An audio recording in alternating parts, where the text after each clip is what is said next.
Starting with numerical number 21, a set of 8 tuning fork is arranged in a series of increasing order of frequencies.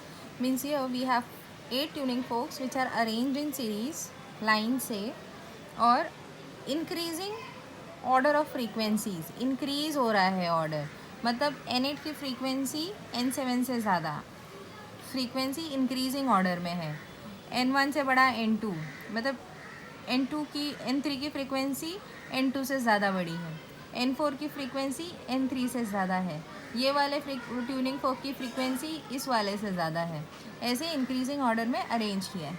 Each folk gives 4 beats per second. Now here we have the frequency. What is the frequency? 4. That means which is greater here? N2. So N2 minus N1 is equal to 4. N3 minus N2 is N2 is equal to 4. N4 minus N3 is equal to 4. N5 minus N4 is equal to 4. N6 minus N5 is equal to 4.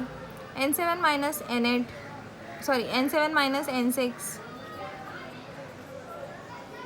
which is equal to N8 minus N7, और सबका frequency 4 है, beat frequency. मतलब अगर ये दोनों tuning focus देखते हैं तो ये दोनों ट्यूनिंग फोक्स का beat frequency is 4. That is N2 minus N1 gives you 4. अगर हम सिर्फ थर्ड और फोर्थ देखते हैं, अदर्स आर हिडन, सिर्फ थर्ड और फोर्थ देखते हैं तो इन दोनों का beat frequency that is N4 minus N3 that is also equal to 4.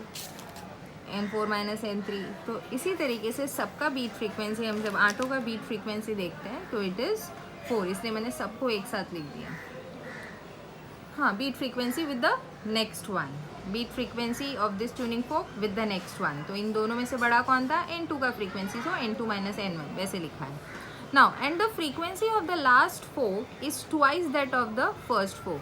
Frequency of last fork is N8, which is equal to is twice that of the frequency of the first, that is N1. This is one thing which is given to us.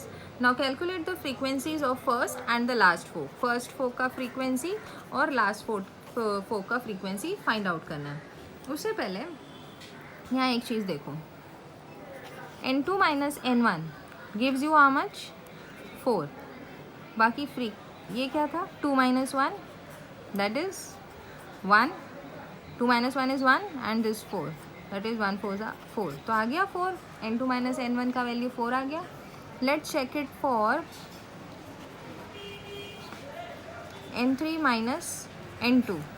N3 minus N2 के लिए check करो. N3 minus N2 की value क्या है? It is 4. But 4 आया कैसे?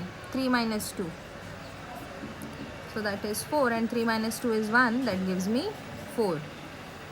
ऐसे ही आ रहा है. मुझे फाइंड आउट किसकी फ्रीक्वेंसी करनी है? 8 की और 1, 4 और फर्स्ट ट्यूनिंग 4.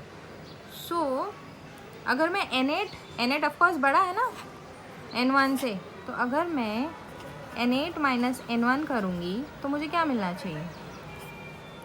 कुछ नंबर इंटू 4 है ना, ये ब्रैकेट वाला नंबर इंटू 4, ब्रैकेट वाला number that is 8 minus 1 into my beat frequency.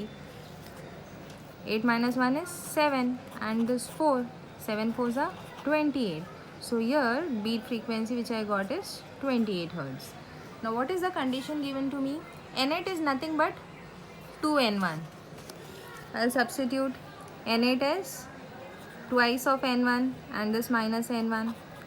2 and here I have nothing means 1. So 2 minus 1 is 1. And N1, so that is 28 Hertz.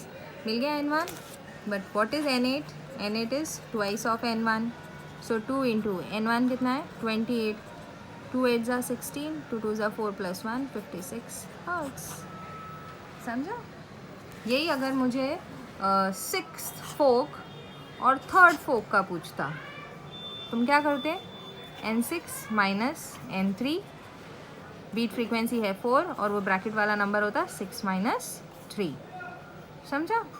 But यहाँ पर हमको 8th के लिए पूछा है और फर्स्ट के लिए पूछा है, तो हम लोग ने n8 - n1 किया।